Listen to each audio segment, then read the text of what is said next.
Hello friends, मैं हूं आपका दोस्त कबीर और आप देख रहे हैं हमारा यूट्यूब चैनल बीते लम्हे, कुछ खट्टी मीठी यादों के साथ। तेरी गलियों में मोहब्बत होगी। दोस्तों, आज की वीडियो में हम बात करेंगे अपने ज़माने के दो दिग्गज गायकों मोहम्मद रफ़ी और किशोर कुमार की। हमेशा इस बात पर बहस होती रही है कि दोनों गायकों में से बेहतर गायक कौन था, और फिल्म जगत में ये चर्चा रहती थी कि दोनों अंदर खाने एक दूसरे को पसंद नहीं करते थे। किशोर कुमार एक कुदरती गायक थे और उन्होंने कभी भी संगीत की कोई शिक्षा नहीं ली थी। किशोर कुमार अपने खास अंदाज के लिए जाने जाते थे। हिंदी सिनेमा के सबसे कामयाब गायक माने जाने वाले मोहम्मद रफ़ी ने बाकायदा संगीत की शिक्षा ली। मोहम्मद रफ़ी ने समकालीन गायकों में अपनी एक अलग पहचान बनाई थी, जिसकी बराबरी करने के बारे में आज के गायक सोच भी नहीं सकते। आज आपको बताएंगे कैसे दोनों के बीच एक गाने को लेकर मनमुटाव हुआ। तो चलिए शुरू करते हैं आज की वीडियो। मोहम्मद रफ़ी को हिंदी फिल्मों में ब्रेक देने वाले संगीतकार नौशाद ने किशोर कुमार से कभी भी कोई गाना नहीं गवाया। ऐसा नहीं था कि उनका किशोर कुमार से कोई झगड़ा था या उन्हें किशोर कुमार की आवाज़ पसंद नहीं थी, लेकिन नौशाद जिस तरह का संगीत देते थे उसके लिए शास्त्रीय संगीत में निपुण गायक ही फिट बैठता था। आपको जानकर हैरानी होगी कि खुद किशोर कुमार ने अपनी फिल्म रागिनी के लिए एक संगीतकार ओपी नैयर को सुझाव दिया था कि उनके लिए रफ़ी साहब की आवाज़ में गाना रिकॉर्ड करवाया जाए। ये गाना था मन मोरा बावरा। हालांकि रफ़ी साहब ये गाना गाने के लिए राज़ी नहीं थे, लेकिन ओपी नैयर और किशोर कुमार ने किसी तरह मोहम्मद रफ़ी को ये गाना गाने के लिए राज़ी कर लिया। ऐसे ही एक और मिसाल है 1959 में आई फिल्म शरारत के लिए किशोर कुमार के गाए गाने को मोहम्मद रफ़ी से दोबारा गवाया गया था। ये गाना था अजब है दास्ता तेरी ये ज़िंदगी। ये गाना लिखा था हसरत जयपुरी ने और संगीत से सजाया था शंकर जयकिशन ने। पहले ये गाना किशोर कुमार की आवाज़ में रिकॉर्ड किया गया, लेकिन जब किशोर कुमार ने इसे सुना तो वो खुद इसे सुनने के बाद संतुष्ट नहीं हुए और हसरत जयपुरी से कहा इस गाने को रफ़ी साहब से गवाने की गुजारिश करें। हसरत जयपुरी ने मोहम्मद रफ़ी से इस गाने को गाने के लिए कहा और रफ़ी साहब ने उनकी बात को मानते हुए ये गाना गाया और उन्होंने इस गाने को बिना पैसे लिए गाया। अब सिलसिला शुरू होता है दोनों के बीच मनमुटाव का, और इस मनमुटाव की वजह और कुछ नहीं खुद किशोर कुमार के बड़े भाई अशोक कुमार थे। दरअसल 1966 में आई फिल्म तूफान में प्यार कहानी में अशोक कुमार पर एक गाना फिल्माया जाया था। गाने के बोल थे इतनी बड़ी दुनिया जहां इतना बड़ा मेला। इस गाने को लिखा था प्रेम धवन ने और संगीत से सजाया था चित्रगुप्त ने। इस गाने को किशोर कुमार की आवाज़ में रिकॉर्ड किया गया, लेकिन गाना रिकॉर्ड होने के बाद ये गाना ना तो अशोक कुमार को पसंद आया और ना ही प्रेम धवन और चित्रगुप्त को, क्योंकि अशोक कुमार भी संगीत पर अच्छी पकड़ रखते थे और उन्होंने कई फिल्मों में गाने भी गाए थे। अशोक कुमार को लगा कि किशोर कुमार गाने के साथ न्याय नहीं कर पाए। इसके बाद अशोक कुमार, प्रेम धवन और चित्रगुप्त ने मिलकर ये फैसला किया कि ये गाना मोहम्मद रफ़ी से गवाया जाएगा। इसके लिए अशोक कुमार खुद मोहम्मद रफ़ी के पास गए और उनसे ये गाना गाने की गुजारिश की, और मोहम्मद रफ़ी को ये नहीं बताया कि ये गाना किशोर कुमार की आवाज़ में पहले ही रिकॉर्ड किया जा चुका है। रफ़ी साहब ने गाना गाया और ये गाना बड़ा हिट रहा।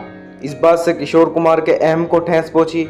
उन्हें लगा कि मोहम्मद रफ़ी ने उनके गाने को हड़प लिया है, लेकिन जब उन्हें सच्चाई पता चली कि ये सब उनके भाई अशोक कुमार, प्रेम धवन और संगीतकार चित्रगुप्त ने किया है और उन्होंने रफ़ी को बताए बिना ये गाना रिकॉर्ड करवाया है, तो उनका गुस्सा शांत हो गया और वे अपने भाई अशोक कुमार, लेखक प्रेम धवन और गीतकार चित्रगुप्त से काफ़ी दिनों तक नाराज रहे।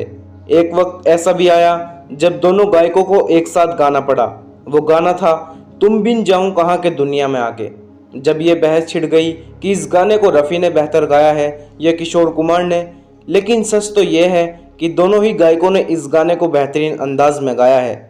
लेकिन उस साल का फिल्म फेयर अवार्ड मिला किशोर कुमार को फिल्म आराधना में उनके गाए गाने रूप तेरा मस्ताना के लिए, और यहीं से शुरुआत होती है किशोर कुमार के रफ़ी से आगे निकलने की।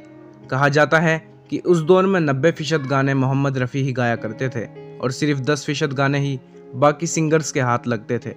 उन 10% गानों में किशोर कुमार का हिस्सा भी शामिल है। किशोर कुमार का दौर R.D. बर्मन के समय में शुरू हुआ था। उन दिनों पर्दे पर राजेश खन्ना जैसे स्टार्स का जलवा था, जबकि मोहम्मद रफ़ी इस दौर से बहुत पहले ही अपना लोहा मनवा चुके थे। किशोर कुमार के रफ़ी से आगे निकलने की सबसे बड़ी वजह थी रफ़ी साहब का गाना छोड़ देना। दरअसल हुआ ये था कि 1970 में रफ़ी साहब हज करने के लिए गए थे। रफ़ी अपने मजहब को लेकर काफ़ी संजीदा थे। हज के दौरान रफ़ी की मुलाकात मिस्र के एक मुफ्ती से हुई। उन्होंने मोहम्मद रफ़ी को समझाया कि इस्लाम में गाना हराम है। इसके बाद मोहम्मद रफ़ी हज से वापस मुंबई लौटे तो उन्होंने गाना छोड़ दिया। उस टाइम उनका मुकाबला करने वाला कोई गायक नहीं था। फिल्म जगत के सभी लोग हैरान थे। निर्माता, निर्देशक, लेखक, गायक सबने रफ़ी साहब को मनाने की कोशिश की, मगर उन्होंने किसी की बात नहीं मानी। यही वो दौर था जब रफ़ी के गाने छोड़ने की वजह से कुछ टाइम के लिए किशोर कुमार मोहम्मद रफ़ी से आगे निकल गए थे।